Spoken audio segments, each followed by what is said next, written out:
Alright YouTube, it's time for the Occult video 108 on two conceptions of Ragnarok. Now, when I speak of this, I'm speaking of the modern symbolic sense. I'm not talking about maybe the more authentic side of Norse religion. I believe I've already covered that anyway. The concept, the basic concept of like some of the poetic Edda stuff, you know, the literal Gandalf as the Cain elf and so forth. It's all very, very strange. Yeah, at some point in human history, there was an actual Gandalf.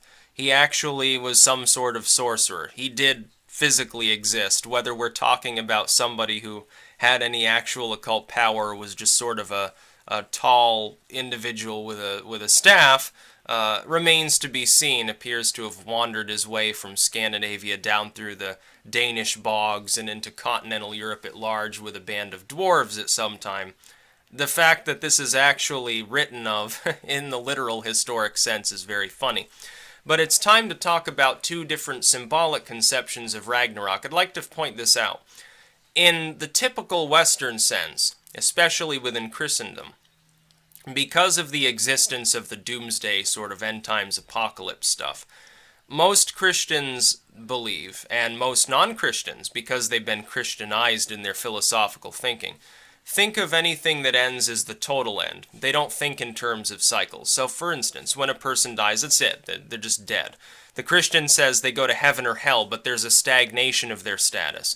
The atheist says they just stop existing. Again, there's a stagnation of their status. The only real difference between these two ideologies, the Christians and atheists, hard atheists, have more in common than you would believe.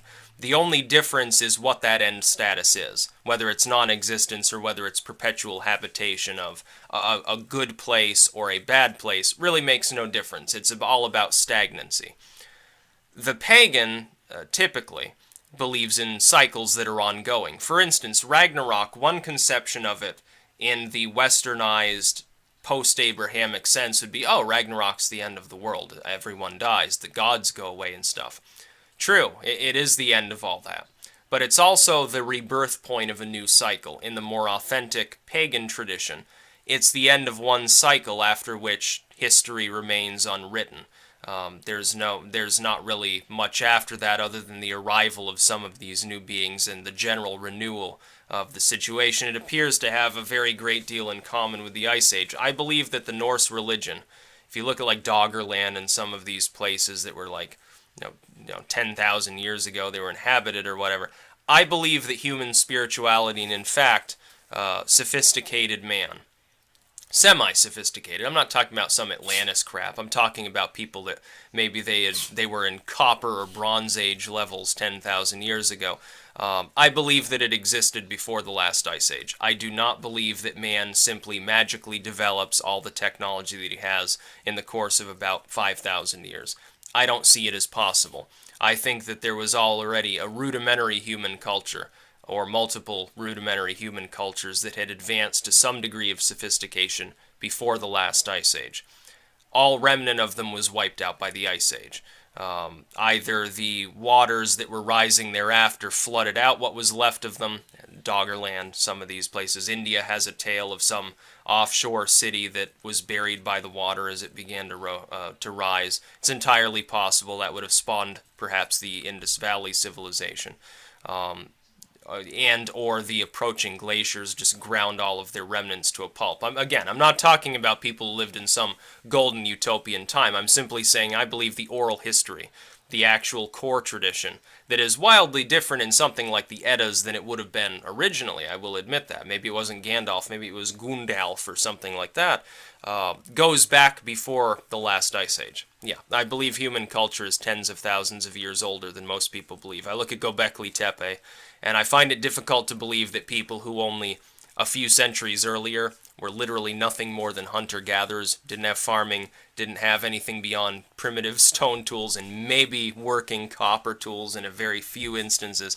I find it very hard to believe that they would have settled suddenly and built such remnants. I find it very difficult to believe that they would have put in the effort necessary to do so, if they didn't already have the basic rudiments of spirituality and of what we would consider at least somewhat sophisticated technology, at the very least basic metalworking skills. And yet we find no evidence of this. I think it's very mysterious indeed. We find that wooden statue up in Russia they pulled out of a bog. It's a couple thousand years older than that. And it's a relatively well-formed totemic object. And yet it's several thousand years older than Göbekli Tepe. Well, who made it? How did they make it? Why? We do not have answers currently, and this is an area that, at the time, would have scarcely been inhabitable, when you tell the truth. You're just coming off the Ice Age. People are living on what would have been the fringes of a glacier, carving this material. Yeah, I'm finding that a little bit mysterious. Maybe it's a little bit older than they're saying that it was. So Ragnarok really is a great symbolic stand-in for two warring concepts within human thought. One is the ultimate end, and the other is the temporary end, or the end of one cycle. And of course, within a cyclical system, one end is simply the next beginning. They're the same thing. Ending and beginning basically lose their meaning. If you look at a circle, you can't identify the end or the beginning because it's a circle. That's the basic concept. Reincarnation works on the same basis. Those that believe in it, I happen to be one of them. I do not believe that the human psyche entirely stops existing after death. Now, I don't believe in like past life regression, remembering your past lives. Stuff like that violates the basic premise of biology that we understand for the human mind. When the brain has decayed, the memories are gone. But the critical essence of that person could persist. If you believe in the multiple dimensions, then you're not really technically dead. You're only dead on one timeline. It's sort of the idea of quantum suicide or something like that. You should Google that term. It's a very interesting topic. I point out that it's actually a scary topic too, because it means when you're old and dying, you're just going to keep dying over and over. You're just be in total pain until all your timelines are exhausted. It's actually frightening. In such a situation, if you were to attempt to kill yourself, you would never be able to actually accomplish the feat. The you that died would be witnessed by all others, but you yourself would not witness it because your consciousness would only persist on timelines where you were not dead. This gets into the subject of whether any specific human cognition on any of these timelines is unique, or whether they're all sort of twain and you're sort of capable of jumping around from timeline to timeline. I'm not sure that that's been fully settled yet. But Ragnarok represents to me, or the end times or anything else, not a stagnation, not an ultimate end, beyond which there is nothing but either eternal non-existence, or heaven, or hell, or purgatory and then heaven, or some other static condition. I believe in renewal. I look at the world around me and I see renewal all the time. I will point out one other thing, though. There's a big difference between the conception of cycles, reincarnation, end times and stuff that were spawned by perhaps cultures like, for instance, the Maya. You look at the Maya end time stuff, what does it talk about? It talks about a black rain destroying everything. It doesn't talk about eternal ice or the end of a cycle that's just come to complete totality. It talks about literally a bunch of rain that's drowning everybody. Why? There are two essential kinds of cultures that spawned in the early world, and it depends on climate more than anything else. In a lot of parts of the world, you don't have a winter or a fall or a spring in the generally understood sense. You have a wet season, irrigation, things start growing, and some flooding. Then you have a dry season, the harvest, and then sort of a lack of work. This is why the Egyptian culture spawned in a completely different manner than maybe the Greek culture or something like that. The seasons are different. If you're dividing things into a dichotomy, based on whether things are currently wet and fertile or dry and kind of barren and you're storing up grain, and that's sort of why the origins of grain storage arise in the latter style of culture. It's a little bit different from a temperate culture where, for instance, here in New England, we have a pretty strictly delineated spring, summer, fall, and winter, with winter, unfortunately, being the longest season, I would say. Therefore, a conception of time or of cycles here follows the path of literally biological life forms as they would be seen in a temperate zone. For instance, annual flowers. Well, in spring they're sown, they start to grow.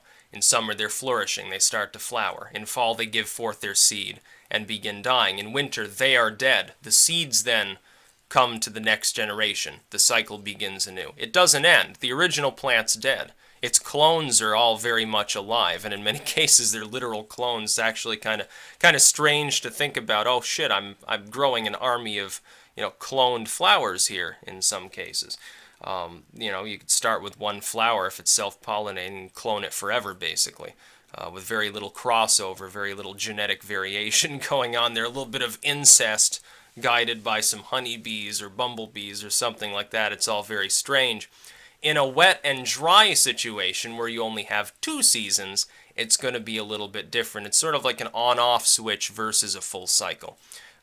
Therefore, I prefer to use sort of the Ragnarok approach, as in spawned by a culture that had sort of that fleshed out cycle, as opposed to simply, well, it's wet, things are growing, praise Osiris or whatever. Now it's dry, oh, look at all the grain, praise Set, we will prevail through this dry season and we won't starve to death unless the rodents come again, so please gods help us, or something like that.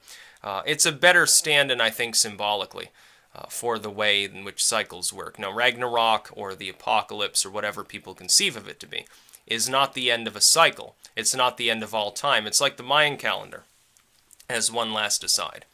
When the Mayan doomsday crap was all around, I made a video, this is years ago, and I said, well, yeah, it's the end of a cycle, according to the Mayan calendular system, but it's not the end of the world. It's simply not going to happen, because the Mayan calendar doesn't have an end. It just rotates around forever. The different back tons and periods of time have different meanings. It's a very sophisticated, convoluted system. It's one that I really wish I could study in much more detail. I'd like to create a manifest just on this topic from the perspective of the occult, honestly, because basically a fortune-telling system, an extremely elaborate, extremely long fortune-telling system with many tens of thousands of different combinations of fortunes that you can actually get on a day-to-day basis. A very, very strange system. But it does not end. It has an infinite number of cycles. Once it reaches the end of every cycle at the same time, it simply starts again. It means nothing. It's almost literally a fortune-telling prognostication system. So yeah, don't worry too much about the end times or eternal winter or any of these things, because it's not going to happen. The Earth gets completely bombarded by an asteroid or something, and mankind falls back to the Stone Age. Don't worry, we'll rise back up. Maybe next time it'll be even better. We'll lose all of those cool books that we have. We'll lose most of our memory of where we came from. Oddly enough, it'll probably be a little bit like early man after the last ice age. That's about all. Peace out.